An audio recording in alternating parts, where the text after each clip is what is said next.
وہ ان چیزوں کو چھوڑ کے چلی جائیں گی۔ اور پورے توکل کے ساتھ اور پورے یقین کے ساتھ آپ نے یہ وظیفہ کرنا ہے۔ 7 دن کا وظیفہ ہے، ترتیب میں آپ کو بتا دیتی ہوں۔ آپ نے کرنا یہ ہے کہ 7 دن مقررہ وقت پانی کے طور پر آپ نے مسجد سے پانی منگوا کے اپنے لیے رکھنا ہے۔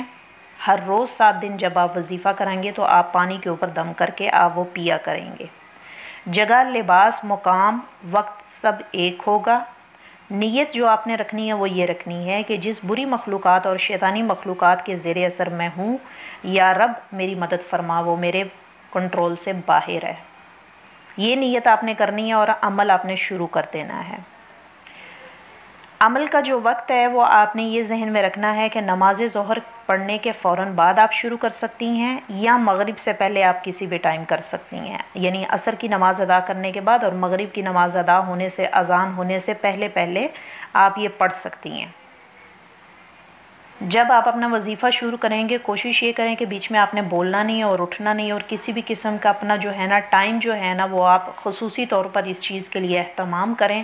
اور آپ نے یہ چیز جو ہے نا خاص طور سے اپنے ذہن میں رکھنی ہے کہ آپ نے بات چیت نہیں کرنی کسی سے، اور اس عمل کے بارے میں کسی کو بتانے کی ضرورت نہیں ہے آپ کو، اس کو جو ہے اپنے ذہن میں رکھیں اور اپنے آپ تک رکھیں۔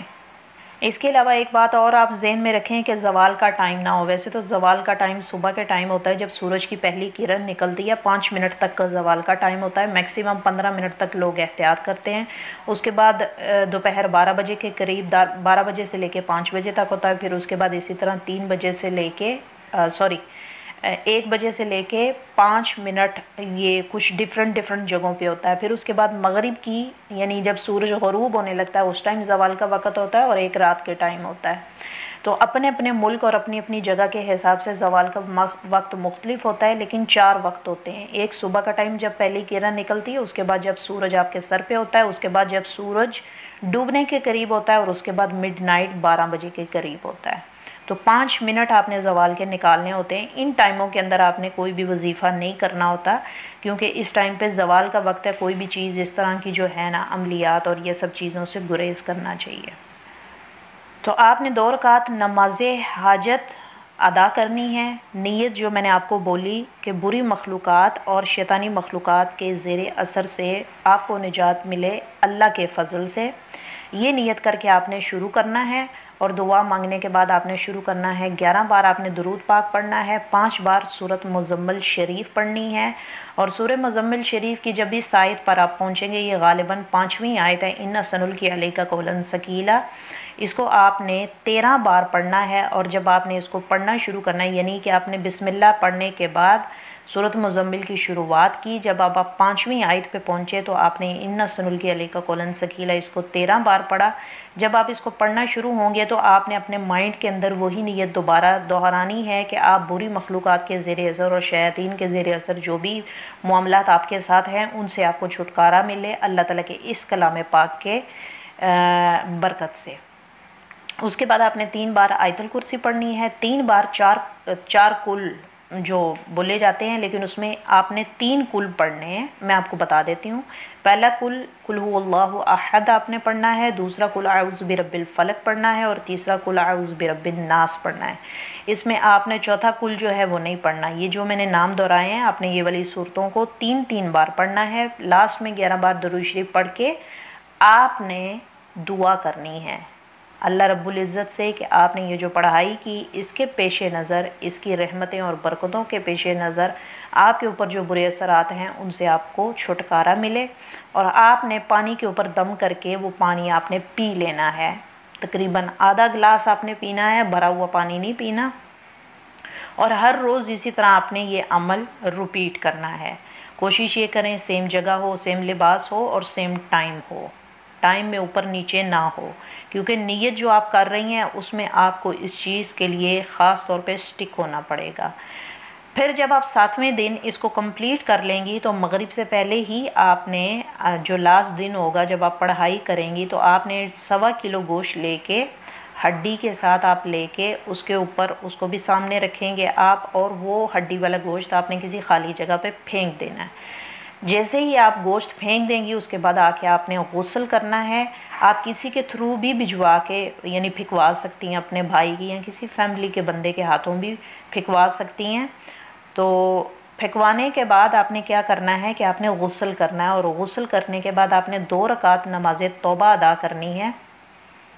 نماز توبہ یعنی نیت آپ کی نماز توبہ کی ہوگی، باقی نماز کا طریقہ سیم ہوگا، اور آپ نے اس کے بعد 100 مرتبہ استغفار کی تسبیح کرنی ہے اور اللہ تعالیٰ سے دوبارہ پھر دعا کرنی ہے کہ اس وظیفے کی بدولت اور اس عمل کے بدولت میری اس مشکلات سے مجھے چھٹکارا ملے۔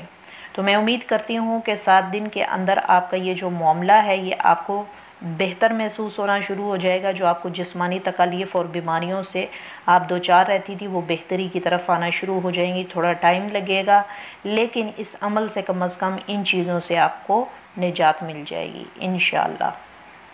ابھی ہم یہاں پہ بات کر لیتے ہیں کہ مجھ سے پوچھا گیا تھا کہ کیسے پتہ چلے کہ انرجی پازیٹیو مل رہی ہے یا نیگیٹیو۔ تو اس بات کے لیے میرے وہ ناظرین جو مراقبہ کرتے آ رہے ہیں اور مراقبے کے دوران ہونے والی کیفیات سے کافی حد تک آگاہ ہیں، اور وہ یہ بات ذہن نشین کر لیں کہ صرف انرجی ملتے رہنا ہی امپورٹنٹ نہیں ہے۔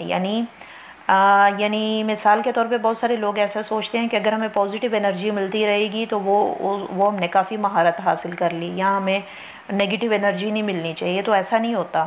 پازیٹیو انرجی اور نیگیٹیو انرجی دونوں ساتھ ساتھ کام کرتی ہیں۔ اگر ان دونوں کو سپریٹ کر دیا جائے تو فارمولہ ہی چینج ہو جائے گا، نیچر کا جو ایک نظام ہے وہی ڈسٹرب ہو جائے گا۔ تو انسان کے اندر نیگیٹیو انرجی بھی ہوتی ہے اور پازیٹیو انرجی بھی جاتی ہے۔ سیم اسی طرح جب ہم مراقبہ کرتے ہیں تو قدرت کا ایک نظام ہے کہ ہمیں پازیٹیو انرجی بھی ملتی ہے اور نیگیٹیو انرجی بھی ملتی ہے۔ یہ انسان کی اپنی فطرت کے اوپر ہوتا ہے کہ وہ اس انرجی کو حاصل کرنے کے بعد کس طرح پرفارم کرتا ہے، یعنی اس کو کس انداز میں پیش کرتا ہے۔ تو یہ انسان کے اندر کی ڈیولپمنٹ ہوتی ہے کہ وہ اس کو کس طرح ظاہر کرتا ہے۔ فطری طور پر انسان کے اندر یہ مادہ موجود ہوتا ہے کہ وہ ہر معاملے میں اپنے آپ کو صرف کنسیڈر کرتا ہے، کسی بھی معاملے میں اپنے فائدے کے بارے میں سوچتا ہے، کوئی بھی کام کرنے سے پہلے اپنے بارے میں۔ تو یہاں پہ یہ بات ذہن نشین کر لیں کہ آپ نے اپنے اندر سے میں کو ختم کر دینا ہے۔ تو سارے کام آپ جو دوسروں کو چاہتے تھے کہ آپ کے لیے ہی ہو، اگر آپ دوسروں کو وہ چیزیں دینا شروع کر دیں، یعنی آپ اپنے آپ کو ختم کر دیں، تو آپ میں اتنی قابلیت آ جائے گی کہ آپ بولو گے کہ ہاں اس بندے کا یہ کام کر لوں، اس کو ایسے کر دوں۔ آپ اپنے آپ کو کاؤنٹ کرنا بند کر دو گے۔ تو وہاں سے جو نیگیٹیوٹی انسان کے اندر جو فطری طور پر یہ مادہ پایا جاتا ہے کہ انسان فطرتی طور پر خود پرست ہے، اس کو جو ہے اپنا آپ جو ہے زیادہ کنسیڈر کرتا ہے، تو پھر آٹومیٹکلی وہی انسان دوسرے لوگوں کے بارے میں زیادہ سوچنا شروع کر دیتا ہے نسبتاً اپنے آپ کے۔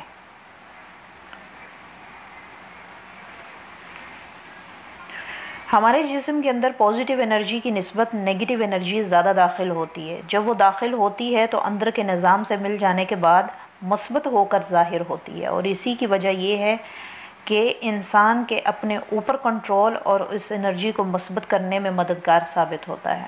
جب آپ مراقبے کے دوران اپنے بازوؤں کو توجہ دیں تو اندازہ ہوگا نسبتاً ایک ہاتھ کے یا بازو کے دوسرے ہاتھ یا بازو کی گرفت کے اعتبار سے زیادہ مضبوط ہوگا۔ اس کا مشاہدہ آپ تبھی لگا پائیں گے اگر آپ دوران مراقبہ اپنے دونوں ہاتھوں کی انگلیوں کو دعا کی حالت میں نہیں بلکہ دونوں ہاتھوں کی انگلیوں کو ایک دوسرے کے ساتھ ملا کے اگر آپ آنکھیں بند کر کے مراقبہ کریں تو آپ کو کسی ایک ہاتھ کی مضبوطی کا اندازہ بخوبی ہو سکتا ہے۔ اگر سیدھے ہاتھ یا بازو میں آپ کو مضبوطی محسوس ہو تو اس کا مطلب ہے کہ آپ کے ارد گرد پازیٹیو مخلوقات موجود ہیں اور آپ کو پازیٹیو انرجی مل رہی ہے۔ اور اگر آپ کے لیفٹ ہینڈ میں انرجی جو ہے داخل ہو رہی ہو، آپ کو ادھر زیادہ مضبوطی محسوس ہو رہی ہے اور کھچاؤ زیادہ محسوس ہو رہا ہو، تو اس کا مطلب ہے کہ آپ کے ارد گرد نیگیٹیو انٹیٹی موجود ہے، یعنی منفی مخلوقات موجود ہیں اور آپ کو نیگیٹیو انرجی مل رہی ہے۔ اس حالت سے ہمیں 2 باتیں ظاہر ہوتی ہیں، انرجی تو ہے اور وہ مجھے مل بھی رہی ہے، تو کیا یہ نقصان کا باعث ہو سکتی ہے؟ تو ایسا نہیں ہے۔ انرجی اچھی یا بری آپ کو ملنے کے بعد آپ کے استعمال کرنے پر ہے کہ آپ اسے مثبت بنا کر استعمال کریں یا اس کو نیگیٹو بنا کر استعمال کریں، کیونکہ انرجی اٹ سیلف بری نہیں ہوتی، اچھا اور برا ہم خود بناتے ہیں۔ دوسری بات، اس عمل سے ہمیں یہ ثابت ہوئی، یہ پتہ چلتا ہے کہ مخلوقات ہمارے ارد گرد پازیٹیو موجود ہیں یا نیگیٹو موجود ہیں، تو ہمیں ہمارے اس مراقبے کی اس مشق سے ہمیں آئیڈیا ہو جاتا ہے کہ ہمارے ارد گرد کون کون سی مخلوقات موجود ہیں۔ اس کے علاوہ انہوں نے مجھ سے سوال کیا تھا کہ میں استخارہ تو کرتی ہوں اور مجھے جواب بھی ملتا ہے حاضرات کے ذریعے، اور میں کسی پہ دم بھی کروں تو اس کا بھی مجھے نتیجہ ملتا ہے، لیکن ظاہری طور پر وہ میرے سامنے حاضر نہیں ہوتے۔ جب ہم کوئی عمل یا وظیفہ حاضرات کے حاضر ہونے کے لیے باموکل ہو کر کرتے ہیں تو اسے حاضرات باموکل کہلایا جاتا ہے، اور حاضرات کو حاضر کرنے کے لیے کچھ پڑھ کر جواب کے طور پر وظیفہ یا عمل کیا ہو، جو آپ نے عمل یا وظیفہ کیا ہو، جواب کے طور پر ہم ان حاضرات کو حاضر کرتے ہیں، اور اس کلام پاک کو پڑھنے کے بعد ہم حاضر ہو یا حاضر شو لگا کر ان کے حاضر ہونے کی آمد دریافت کرتے ہیں۔ تو یہ ایک طریقہ ہوتا ہے حاضرات کو حاضر کرنے کے لیے یا اپنے سامنے ظاہر ہونے کے لیے۔ لیکن یہاں ایک بات غور کر لیں، اگر کوئی مخلوق آپ کے کام کر دیتی ہے غائبانہ طور پر، تو آپ کو ان کو دیکھنے کی ضرورت ہی نہیں ہونی چاہیے، کیونکہ جو اللہ نے آپ کو عنایت کر دیا ہے آپ اسی پر قناعت کریں اور خوش رہیں کہ بنا حاضر ہوئے بغیر وہ غائبانہ طور پر وہ حاضرات آپ کے کام کرتے چلے جا رہے ہیں، تو آپ کو تو اس پر اور شکر گزار ہونا چاہیے، کیونکہ ضروری نہیں ہوتا کہ حاضرات کو سامنے بٹھا کر ان سے ہم کلام ہوا جائے یا ان کو دیکھا جائے۔